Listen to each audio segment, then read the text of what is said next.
We'll just start the class. I'll do the invocation and we'll skip the chanting part since we've taken some time to get connected, and I'm keeping my fingers crossed that the internet will stay.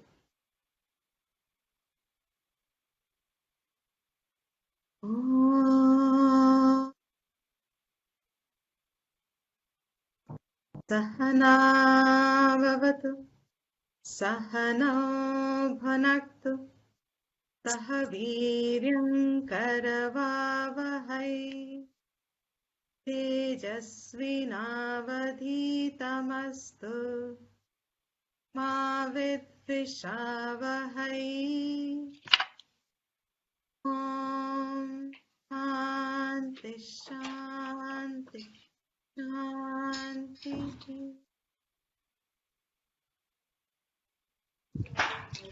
नशे ये speaker वो है of जरा please कर दे ठीक मुझे आवाज नहीं आ रही मैं तो आपकी आवाज आ रही है.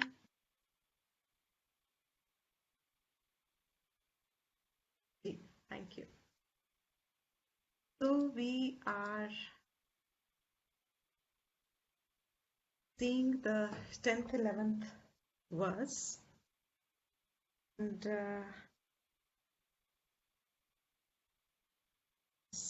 I'll just revise a little in a minute.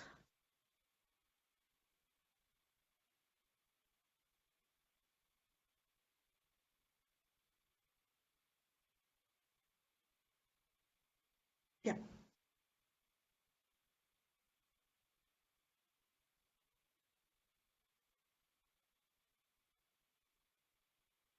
The question is pertaining to Ritsthala. I am referring to your question, Priyanka. I'm not reading the whole question. I'm just picking up the topic. Ritsthala. As I said,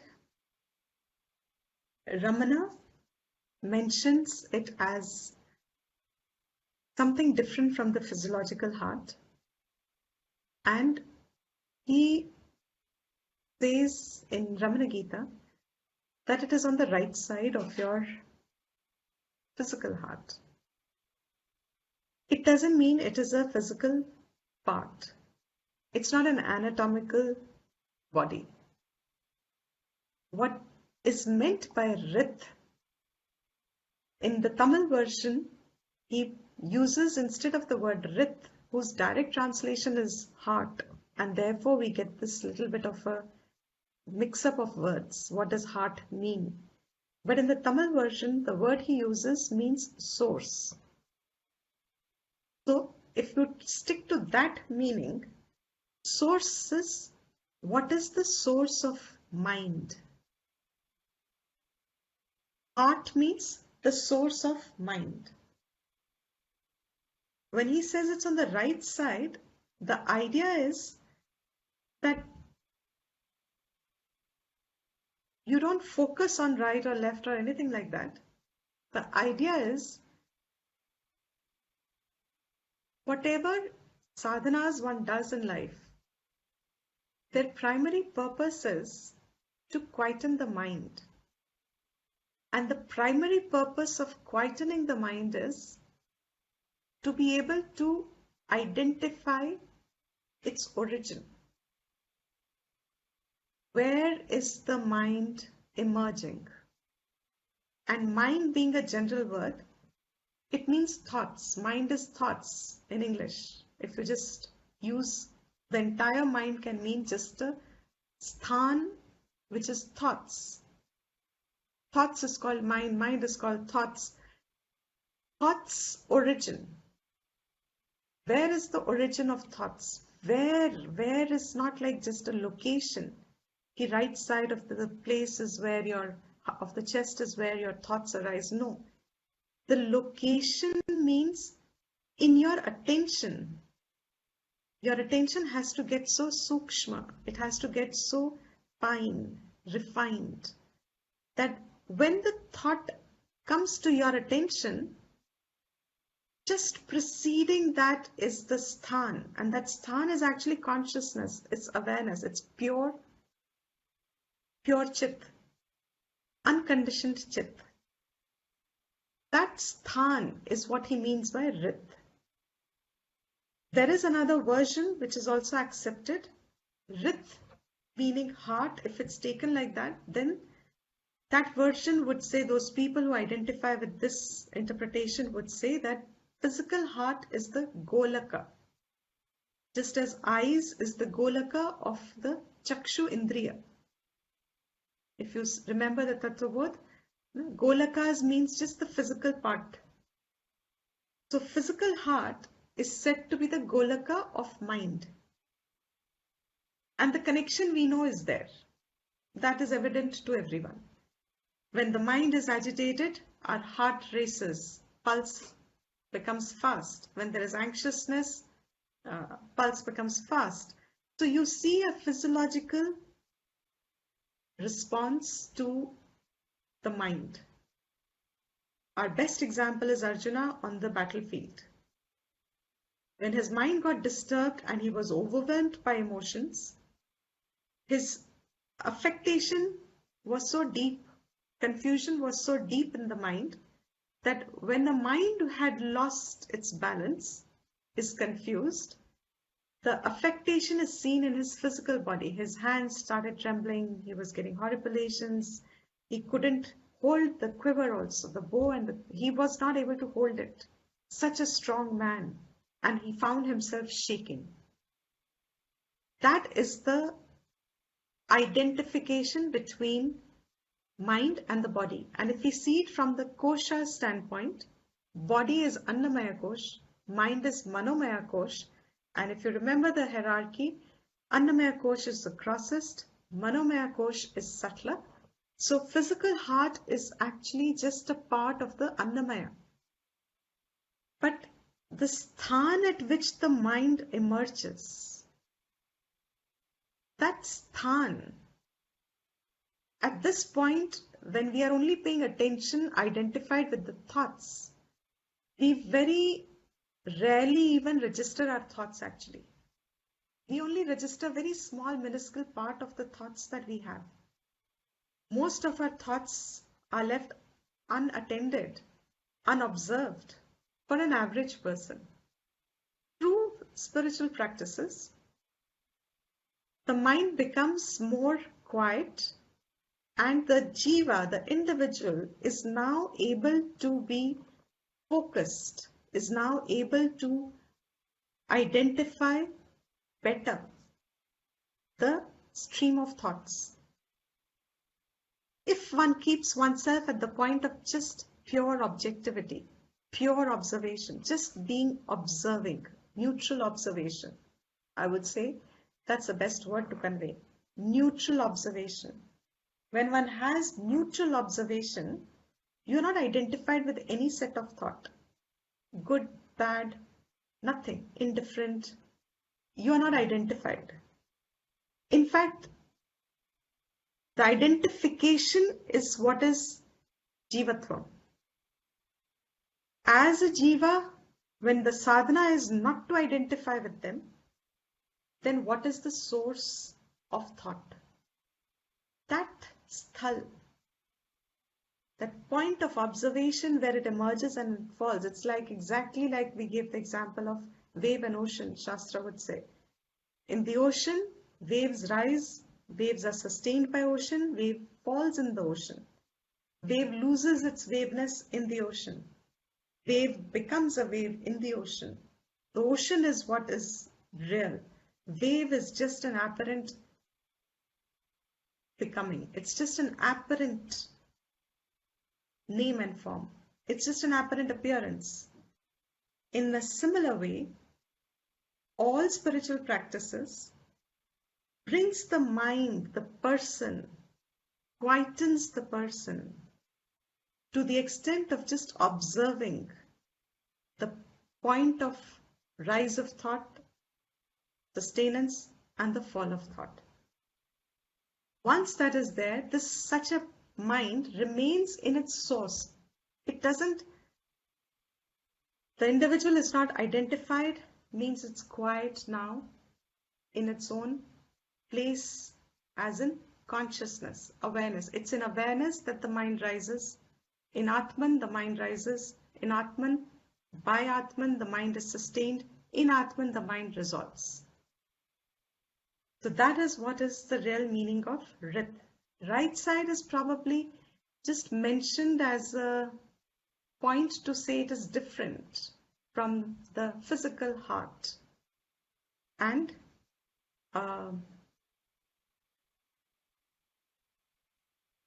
this is, I haven't done much research on it, but my speculation, andaza, is if it helps anybody to understand, it helps me to understand, but it's not a verified knowledge. This is now my understanding or opinion. In medicine, we know the heart and lung is very associated with each other. If something happens to the heart, very soon the lung affects. If something happens to the lung, the heart affects. Lung is your breathing, the entire breathing process, pranayama. Now, as we move into the next verse, and he said, this mind, which is otherwise a restless entity, because of the momentum we have given it in the past, by spiritual practices which he has enumerated so far as karma and japa and upasana, or because of all this, he says, this mind will now abide in its own sthan, quietens it. Just as, how? Just as this practices and their relation with mind is how a net works for a bird. So the importance of practices gets enumerated, gets clarified. In the 12th verse, he just said, why is it? Because this lung association that I'm talking about as the breathing, which is probably on the righter side, is more evident. Of course, the lungs are on both the sides, but the heart and lung connection to drive home that point, he says, in the previous messages, previous sadhanas, karma, japa, upasana, we are taking the help of Ishvara. Through that, we are bringing quietude to the mind. In pranayam, vayu rodhana, by regulation of breath, mind is also resolved. So, what happens if the mind is disturbed, agitated, the heart goes fast, the breathing is fast. You see, heart and lung is connected. When the mind is quiet, the heart rate subsides, the breathing becomes deep and rhythmic and effortless. The excitement of the mind percolates into the physiological part. But mind by regulation is a little more difficult. So through pranayam, Shastra says, through pranayam, you hold it at the level at what you can identify. Now here in pranayam, your breathing is your direct perception. So all the pranayam exercises, the inhalation, the exhalation, the retention, rechaka, purvaka, and so inhalation, exhalation, and retention. When you just focus on these three, initially, through this you will find that the mind is indirectly quietening.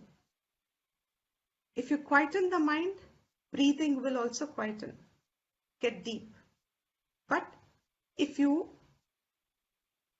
can't quieten the mind and you quieten just the breathing, and this is a very beautiful exercise, of course, for those who are keen on it. This takes a few weeks or months, and in fact, in everyday experience, it's like I would say, biofeedback.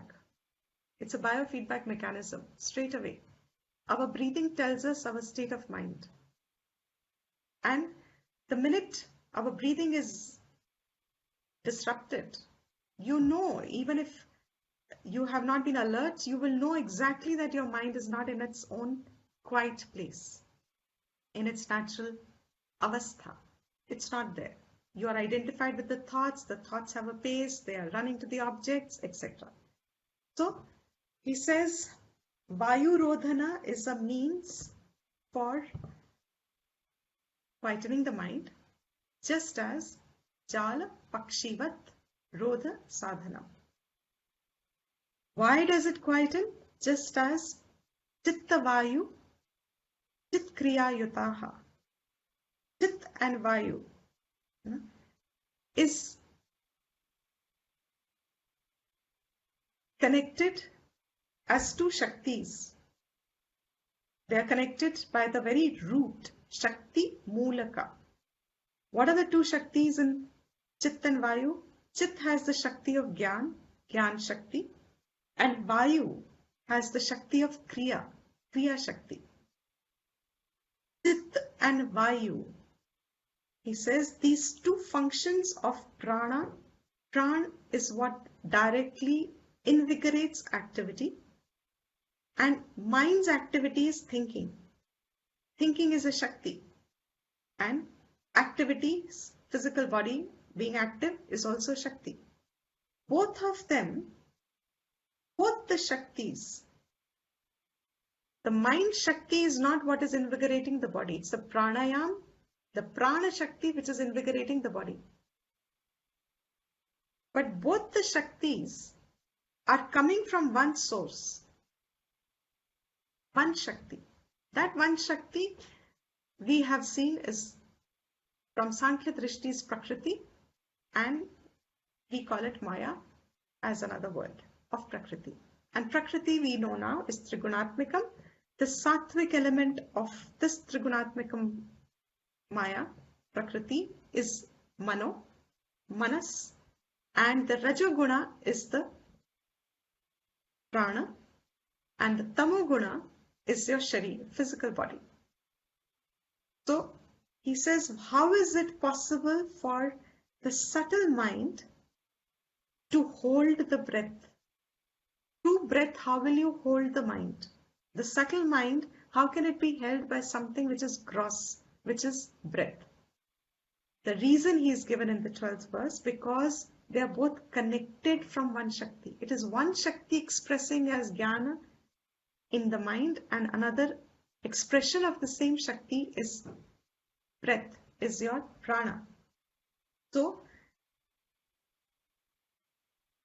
making it in a nutshell, one line base is pranayam helps to quieten the mind, to achieve the objective that the source of the mind should be identifiable by the jiva. That quietude is mandatory, is necessary. And this is what he said in the 12th verse. Did it go?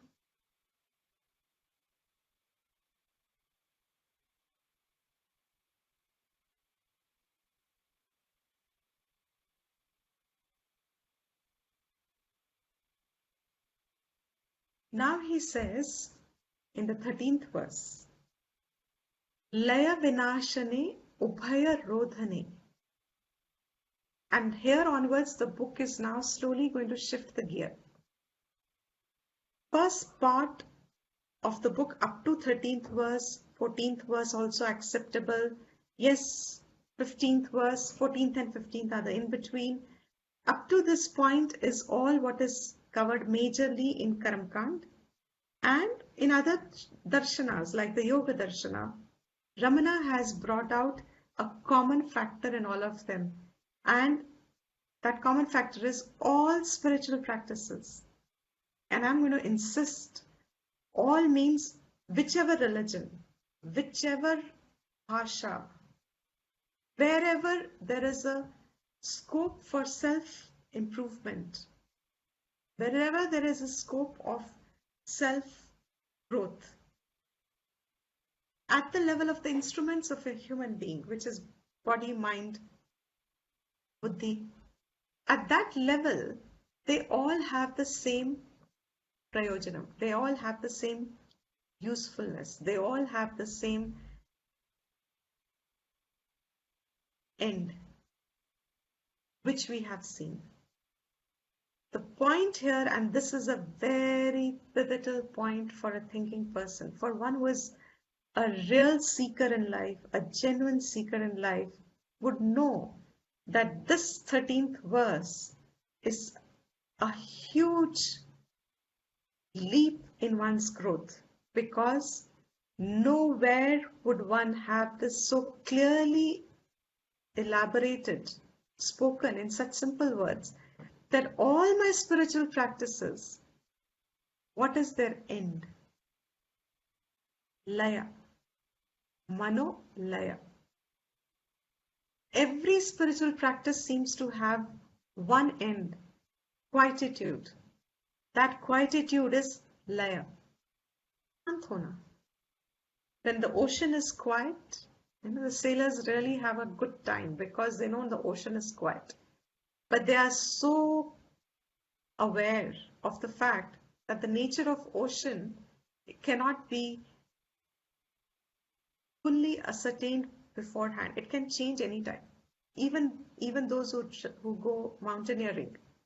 When nature, in spite of all our advancements, when nature will affect, bring about a storm, you cannot always fully predict the gravity of it. Laya is such an amazing, I'm sorry, I'm using all these terms because I find it very, very inspiring. The difference is very inspiring. Till it was pointed out, there is a whole level of acceptance that the spiritual practices are an end in itself. They will take me to the final goal. What is the final goal of every human being? Anybody? What is the final goal of everyone? Liberation. Liberation. What else? Merging with the Atman. Okay. In more everyday context of life, what would be the final goal of everybody? Happiness. Absolutely. Happiness, contentment, ever seeking happiness. This is their final objective. Why is anybody going to be motivated to do these spiritual practices which seem to be giving nothing to nobody at this point when you do them? They're not very easy to follow. If I have to take a sankalpa of, say, puja or japa or upasana or anything, any of those activities, it requires time, it requires energy, it requires effort, it requires inclination, it requires motivation, it requires consistency, persistence. And one doesn't even know whether it has a fruit or not, really speaking. It just requires faith. On faith, one says, okay, hum ye sab kar rahe hain, but we don't know whether this brings about a result or not.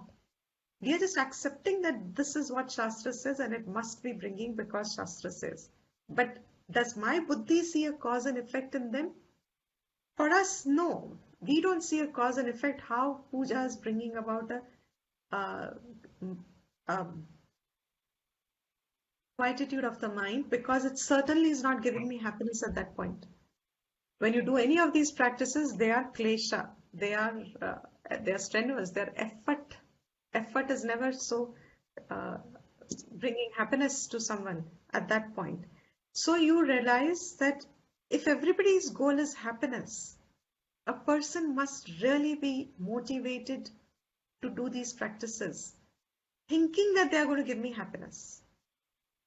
That is the correlation that one draws between these practices and happiness. That they will give me something, otherwise nobody has an interest in them. Because what I am promised I will get, I am able to take the leap of faith and say, okay, let me invest my time in this practice. Let me invest my time doing these, seeking the knowledge or knowledge of how to do these practices. At this point, it is only this much. This verse clearly says all your, all the effort you may put in for your entire life, the end result will be a quiet mind. Yes, without them, it is not possible. It's not that it is demeaning these practices. In fact, it is correctly drawing the correlation. But any quiet mind is like a quiet ocean. When it will explode, when the storm will come, you cannot predict. So your mind may remain quiet for a length of time.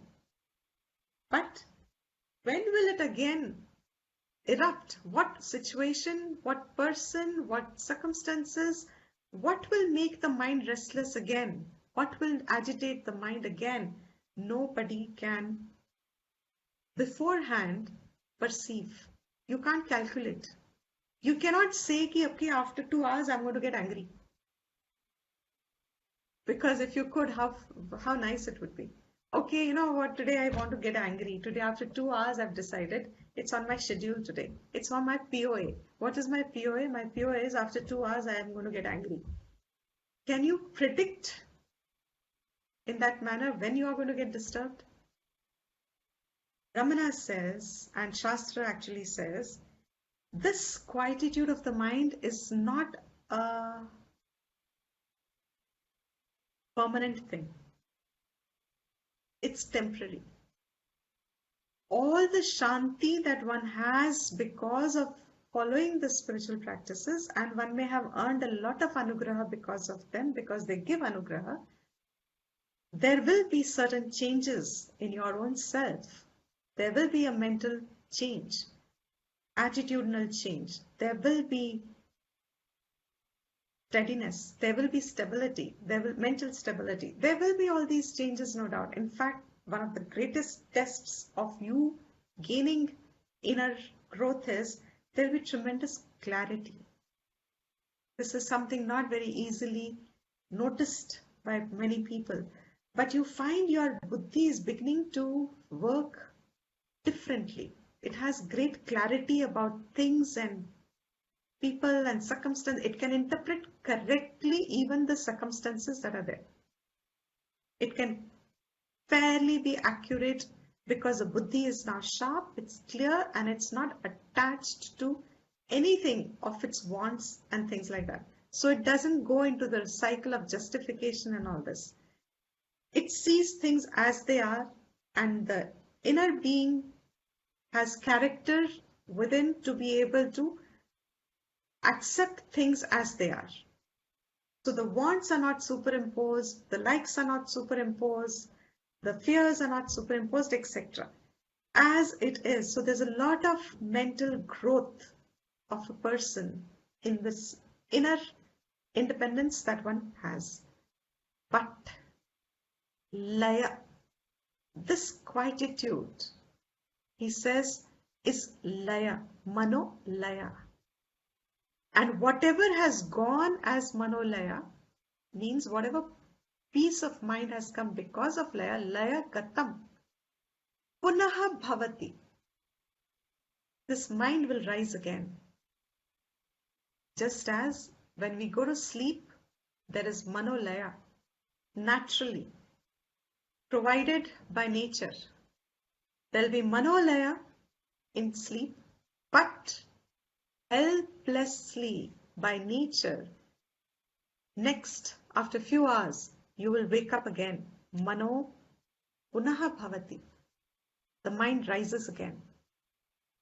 Just this much I want to first mention, enough for us to get clarity, and it should deliver home the point. Manolaya, we see it every day. And that everyday scene is sleep and waking up. Manolaya punaha bhavati. Just focus on these words. Whenever mind takes resolution, there is no experience felt. Even the individual is not felt. Because the mind is the seat of experience. Mind itself has resolved. By nature, it gives us the capacity to get the peace by removing the duality, by removing differentiation. Even the individual is not perceived, nothing is perceived. And that manolaya is not permanent, that sleep is not permanent.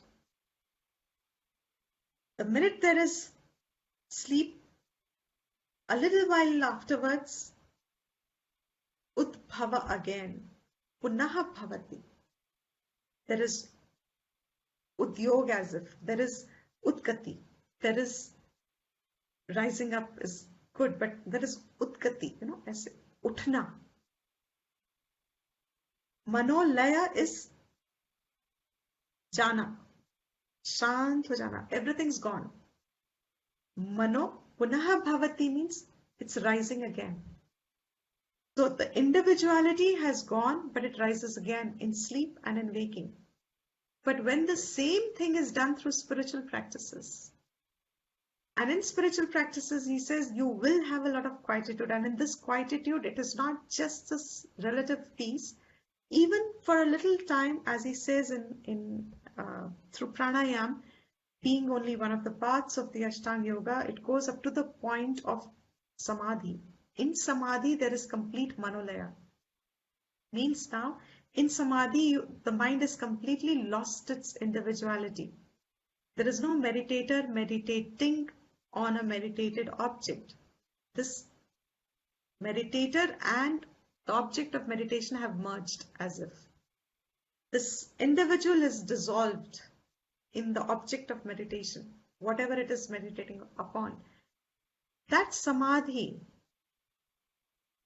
is a waking state practice. By a lot of practice, there is a manolaya. So I'm revising, I'm summarizing what I'm saying. There is a natural manolayam seen in sleep where we don't have to put in effort. But just as you observe that in that natural cycle, mind rises again. After a few hours of sleep, one gets up. Now again you are in a walkie-talkie motion. You're a doll. You're actually a doll, walkie-talkie doll. You start walking, talking, the animated life you are experiencing. Again there'll be manolaya, again there'll be, this is a natural cycle. But through spiritual practices, there is a quietude of gradations that one experiences up to the point of, the Ashtanga Yoga will say, complete manolaya is absorption of the mind, dissolution of the mind, samadhi avastha. Ramana says, even that, whatever has taken manolaya, has to have punaha bhavati, has to rise again. Separate from it and distinct from it is vinasha, mano-nasha. This mano-nasha is what he mentions as what is true liberation. Where once there is a destruction complete, vinash of manaha itself, no mritam, punaha bhavati naha. Once there is complete destruction, there is death of the mind as if it will not rise again. And that is liberation, where there is no rising up of the mind itself. And if you now just take the whole mind as thoughts, what is mind but thoughts? What is the common of all the thoughts? Is the sense of individuality, I. So you can reduce the entire mind to I thought, मैं हूँ.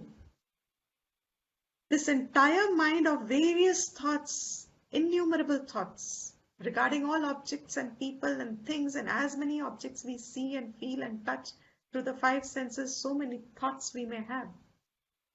But all these thoughts have connection with I thought.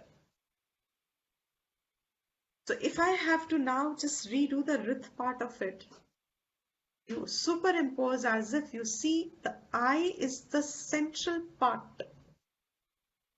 Rith sthale, it's right as if it's there, one. And spinning from there are all the other thoughts, all connected to I thought. Without I, there is no thought. Without मैं being the thought first, there is no thought possible. So all thoughts are resolved in I thought, and that I thought is manolaya, manovinasha. If it is laya, it will rise again. And if I thought rises again, this is not liberation. You are still in duality. But if the I thought is destroyed, manovinasha, I is completely disintegrated into its source by identifying what its source is. That will not rise again. That's what he's talking in these verses. That what happens with which exercise, spiritual exercise. Summarizing it, he says, all spiritual exercises, all spiritual disciplines, all sadhanas which involve the physical body or your mind, organ of speech, whenever you are the practitioner of a spiritual exercise, the phal of it will be mano laya. But what gives manonasha? If these practices don't give manonash, and manonash gives liberation, then what will give manonash? And that he separates out completely. He touched upon it previously. He says bodhaha. It is only pure knowledge that will destroy the wrong knowledge.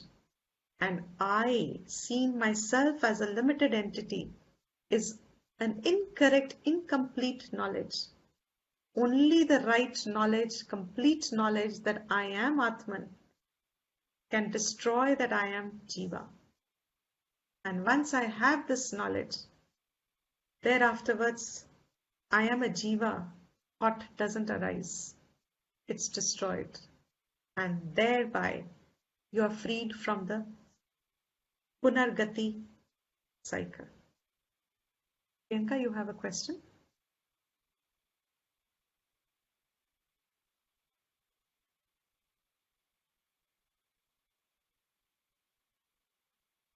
So, Atman is ever there, but Ritsale would have a beginning and an end.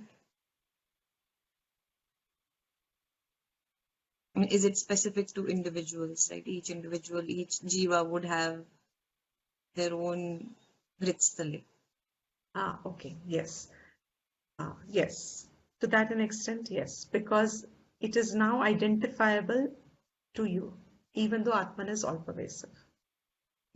And the day It's you your realize, source. Huh. It is your so with the source. Manonash, like Sorry? with the Manonash, with the Manonash, Ritsale will dissolve in Atman. Yes. There is no Manonash. There is no Ritsthala, in fact. It's just a pointer. Yeah. It's only there because I am there. The Exactly. jiva is there. Correct. The Jiva has to identify the source of his I-ness. And that source of I-ness cannot be outside him. So where is it uh, identifiable? We take I-ness as granted. We never question the I-ness. Because questioning the I-ness is again becoming lost, because how do you understand I being an I? How can I become the object of my own inquiry? I'm already the individual. And so Shastra takes us step by step. And what is that final step? While I'm an individual, the I rises and falls. And this is a cute observation. For most of us, it's just intellectual information. Why? Can anybody answer that? Why is it just an intellectual information? क्योंकि वो duality अभी गई कहाँ है अभी भी तो Yeah? हम यही that duality is not gone yet हम अभी भी वो like it has to we have to start believing in it ये सिर्फ अभी पर ऊपर से because we are hearing it we are but it's not come to us yet But hasn't. why hasn't it come to us? We don't experience it.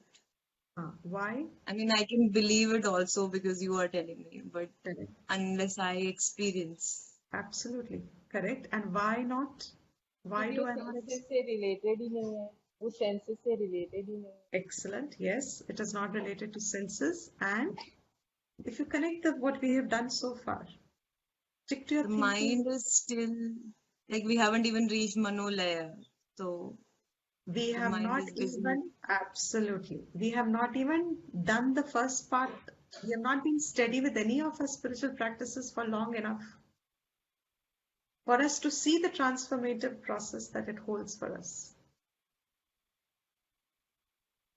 So, ideally speaking, knowledge part is only, that's a Vedanta. Knowledge part is the last part given to a human being. Preceding the knowledge part is a whole preparatory part. साधन साधन साधन, आप कौन से साधन से जीवन जी रहे हो? And living enough for you to then get inspired to knowledge. Once you are inspired for knowledge, all the sadhans have culminated into this, which will then become a totally different set of exercises, different sadhanas. Mananam, nididhyasanam. So What while, do you exactly mean by these two terms? which term? Mananam and Mananam and Nididhyasana. Um, in Vedanta, see, all these are spiritual sadhanas. This clarity we are focusing a lot on, so I'm sure it's getting clearer and clearer every day. Vedanta, the minute we start the study of Atma Gyan, it presumes that a student has the sadhana chatushtayam, which comes by these practices. Thereafterwards, the student has got freed of all these practices. They can be brought to the minimum, to each person their own. But to some, you can even free yourself from it, because now the mind has become freed of its regular impulsive behavior and is extremely inspired and focused. Now starts Shastra Vedanta Adhyanam, Shravanam. So you start the study of Vedanta. Shravanam means study. You start the study of Vedanta, and Vedanta, like we started from, say, Tattvabodha and then up to the point of Upanishads, and even in all these, the Prasthanatrayi that we have said is this kind of a syllabus for Vedanta, in all of them, the focus is only Shravanam, first and foremost. It should be clear hearing on the topic of Atma Vidya. That hearing should be doubt-free. As you keep hearing, you will have doubts. That reflection on how valid are these statements that Vedanta claims, thinking about them, reflecting, uha poha karna, that is mananam. ये सत्य कैसे हो सकता है? For example, if the prakarnam is panchakoshatitaha, as we saw that you are not one of the koshas. And this statement is just a statement of information for most of us. I'm not Annamaya, I'm not Manomaya, I'm not Vijnanamaya, I'm not Pranamaya, I am actually Atma, which is Atit of all these. ये तो अपने आप में it's a prakriya of thinking. It will need me to go on reflecting on it till I am able to claim the knowledge as my own. So that manan is that process with which you start owning up the knowledge. You are able to see it. Nididhyasana is actually a deeper state of contemplation. And it's a very specific orientation correction. Every time my belief that I am the individual, I am born, I am dying, I am a wanting person, that small little entity arises in me even after my knowledge. Even when I'm clear now that I am Atman and not this Jiva, the remnants of my Jiva Buddhi will continue momentum for some time. Nididhyasana is correcting that. Course correction, I would say. That course correction starts happening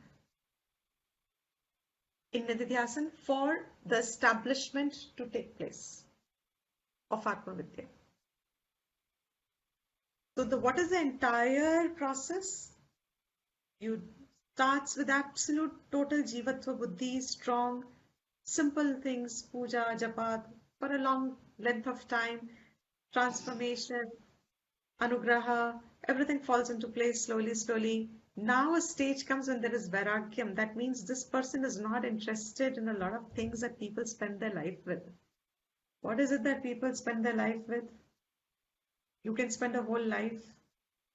Icha, desires, Icha, desire, expressing themselves as wants, Likes and dislikes something. and likes.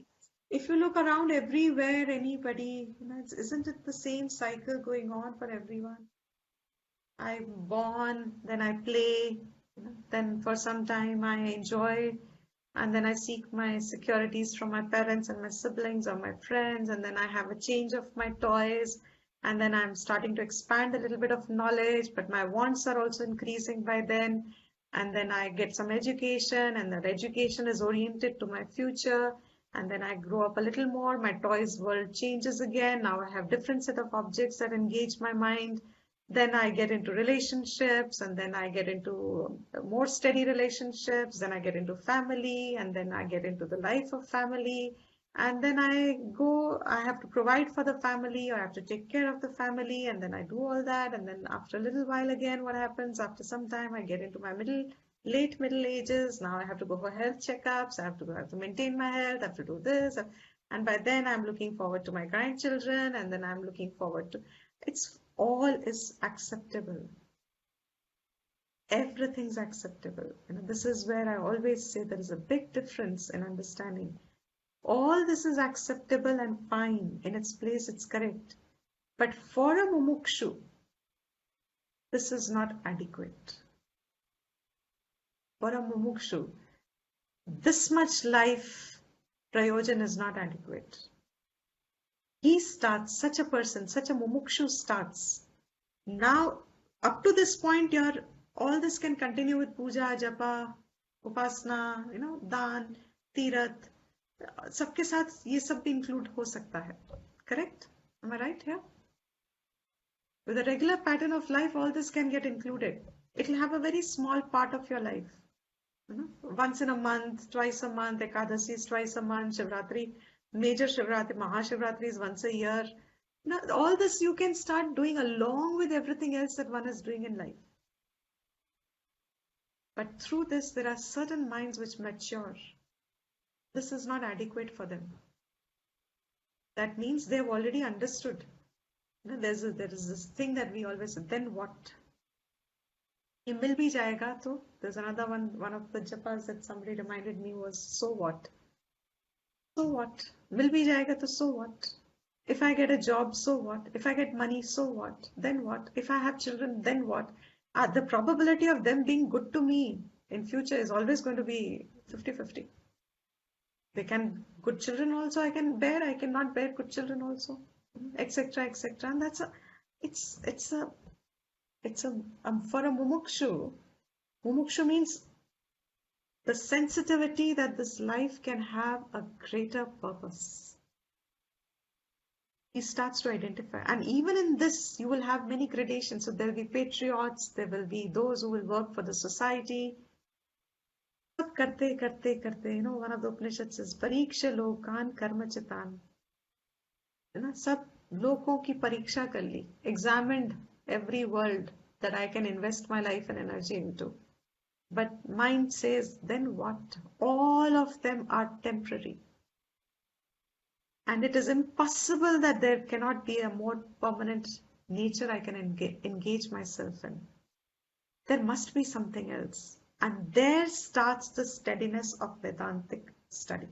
It's a study, it's a study, it's a study. And I will repeat it 1,000,000,000 times because only those who have taken it as a study have seen the benefit of Vedanta. When you examine what is being told in Vedanta, when you start thinking on it, reflecting on it, and you start seeing the error of your own thinking and putting the effort of your own self-correction in the light of knowledge. In the light of what Shastra told me, I first identify my own mind, its shortcomings, and I make the correction. And then I establish in that right thinking. That whole process will be Nididhyasana. So it's like, Shravanam, Mananam, Nididhyasana now frees one from karma. You don't need to depend on any karma upasana. But our acharyas of the past and everybody who's been seekers of Atma Vidya, everyone knows mind is a very, what is it, जो छुप के आ जाता है, that खुली खिड़की से निकल के, it's like that thief comes, he somehow knows which is the window which is open.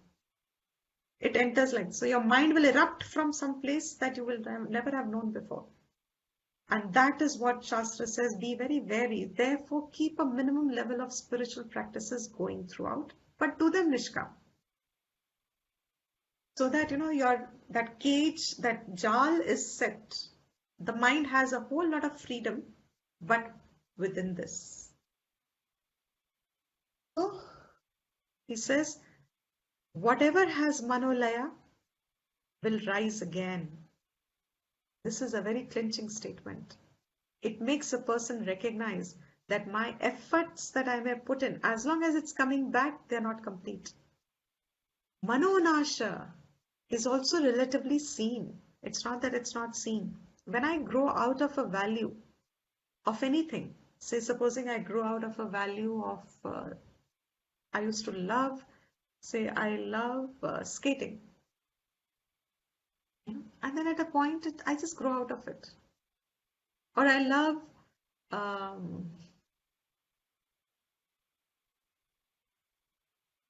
anything, something. But what I mean to say is, there is manonasha relatively also seen. We grow out of it. We no longer are dependent on it. We can enjoy it, but we are not hung up on it. That alone doesn't make us. That is seen relatively. But manonasha here in the context of Atma Vidya is, there is no rise up of the small I notion. As long as it's rising, I'm still got work to do. I still have manan to do, or nididhyasana to do, or my shravanam should be clearer, my clarity should be more firmer, etc. So, prana bandhanat leena manasam. He says,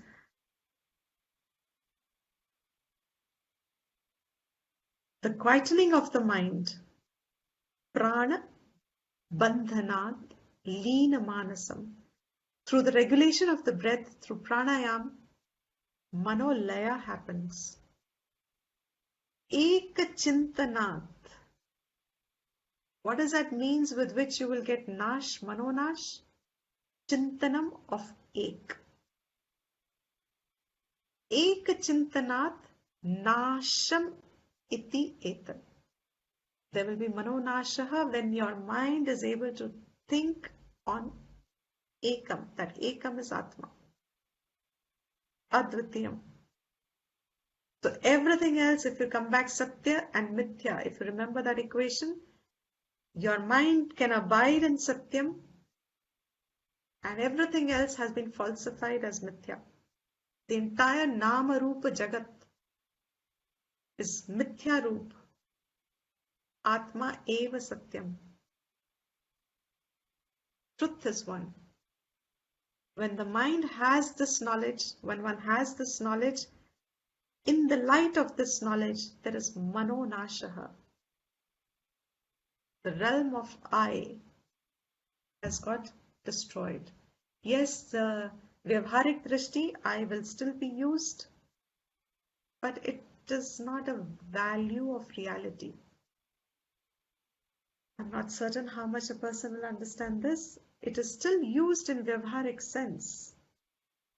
After Jnanam also, I destroys means it doesn't mean that you become nobody. You will use I eat, I sleep. I reference is there as long as you're an alive person. But the real value of it, the reality around it has got dismissed. And this is only experiential. It's very difficult to, you can intellectually appreciate it as objective knowledge, but this is a subjective verification of all those great people who have pursued the whole length of journey up to the point of Advaita Jnana. To them, this I as an individual, that satyatvam around it is gone. Just as, when you have just at dawn, if you see just few pal before, it's all dark. When the first rays of sunlight emerge, just that first rays of dawn, darkness is destroyed, relative, you're gone. Even in that first rays of light, darkness is destroyed. So in the light of Atma Vidya, all this world being so real, and then if the world is real, there will be real wars. The only way to give peace to mankind is there should be knowledge of Advaitam in every heart. There will be no wars. Because the reality around these small wants will disappear. But as long as there is ignorance, as long as there is avidya, you cannot quieten an individual. The individual wants appear real. Whether they are of an individual or they are of a society, they are of a nation, they'll keep on expressing themselves. And then differences are bound to be there. You can't solve them. You solve one, there'll be another emerging. So, the anugraha of Vedic parampara, there is a huge anugraha in Vedic parampara. And that anugraha is, it transforms people within. And it has a huge range, so it caters to everybody. It is not a religion, it is not subject to people. It will have everybody embracing in it. Everybody can take to it. And what is the outcome? Human being will find himself endowed with, without really being attached to personalities or anything, you will find yourself endowed with even human qualities, kindness, caring, compassion, clarity, joy, acceptance, so many such qualities you will find because your antakaran is trained. Trained by what? Shastra Vidya. Shastra's shown you the right way to look at the world. Shastra's shown you how should you approach differences. Shastra's, you're like, Shastra sees us all as children. Just as our children we bring up, Shastra brings human beings up. In that sense, it frees a person. So Mano Nasha happens with Ekachintanam. And that Ekachintanam, he's going to elaborate from 16th verse. Details for the rest of the book will be on Ekachintanam. So this becomes the first section, as if now the gear will change, and only on knowledge as a sadhana, Atmagyan as a sadhana. What is that thinking? What is that reflection? He will talk from the following verses. So Deepti, this man ka nash, is it a permanent state after you attain it? Yes. Then it will never, like man will never rise up again. It will be just gone, right? Yeah. But your relative reference point will remain of, say, usage of it. So, you will have your likes, you will be seen as long as you're alive, you're interacting with the world, all that will continue. but the sense of reality and permanence that we have around our individuality, that destroys. So you will have your likes, but it will never govern your actions. Actually, you're freed of your likes. It doesn't matter to you. But in Vyavahar you will have, right? In Vyavahar, you won't operate on likes. You will express Okay. them wherever needed. Okay. They'll just be there. I mean, it's not a significance. That's why these type of things cannot be pre-questioned, pre-answered. तब क्या होगा? That's a speculation. Who can answer तब क्या होगा? The one who's there. So for such later ये करके ये होगा. Shastra is just giving it us as a pointer कि जब आपके अंदर होगा तो आप पहचान लोगे कि हाँ, see, this is what Shastra said. Am I making this clear? Yeah. So basically, when they talk of that, they're just glorifying it sometimes and they're just giving it as a knowledge so that it's identified. It's like saying, supposing you want to go to Gangotri and you have reached almost the last point, but now there's a bifurcation and you do not know where to go. So your guide said, आप जब वहां पहुंचोगे ना तो वहां पे एक sign post होगा उस साइन पोस्ट पे से it's written Ganga Dhaba, supposing it's written, if it's written that, then that is your now signpost to say यहाँ से आप right हो जाना. So whenever Shastra uses established statements, they are those signposts. कि जो भी वहां पहुंच गया उसको समझ में आ जाता है कि हाँ this is it. और जो नहीं पहुंचा उसको समझ में आता है कि this is the direction in which I ought to go. If I'm in the right direction, I will reach Ganga Dhaba sometimes. Yeah. So it caters to all people in different stages of the journey. And it all remains verification at every point. Suddenly you realize, yes, this is what I was feeling. This is what I was experiencing. And this is what it is. Now then there will be no doubts left ever. Because वो doubt तब तक होता है जब तक somebody doesn't verify to us that this is right or not. Till then you will have a self-doubt. Am I right? Am I not right? But once Shastra says this is it, now the doubt goes forever. Okay? So we will conclude. Yes, peace and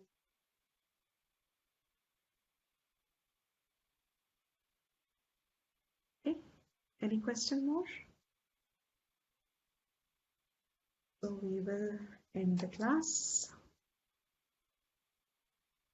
Om Sarvesham Swastir Bhavatu Sarvesham Shantir Bhavatu Sarvesham Purnam Bhavatu Sarvesham Mangalam Bhavatu Sarve Bhavantu Sukhinah Sarve Santu Niramayaha Sarve Bhadrani Pashyantu Ma Kaschit Dukha Bhag Bhave Om Swasti Prajabhyah Paripalayantam Nyayena Margena Mahim Mahitaha Go Brahmanebhyah Shubhamastu Nityam Loka Samasta Sukhino Bhavantu Kale Varshatu Parjanyah Prithvi Sasya Shalini Deshoyam Kshobarahitah Brahmana Santu Nirbhayaः Om Shanti Shanti Shanti.